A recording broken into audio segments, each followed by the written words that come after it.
It is vital to look further into the breakdown of the audience experience and how podcasters increase their following through various modes of communication in order to move the ethnographic mapping of podcasts forward. So this is depicted in the field site, which consists of podcast production, advertising, social media presence, and individual personalities.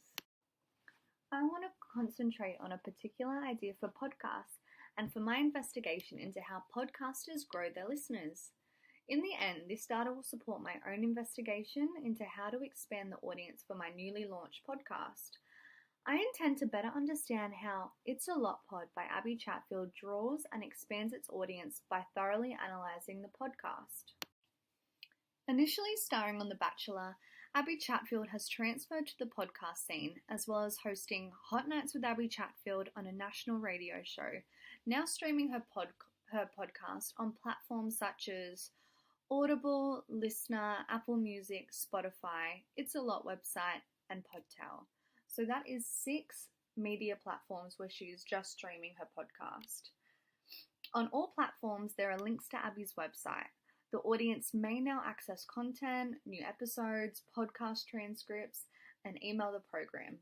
Additionally, information is accessible by date from 2020 to the present for new prospective audiences.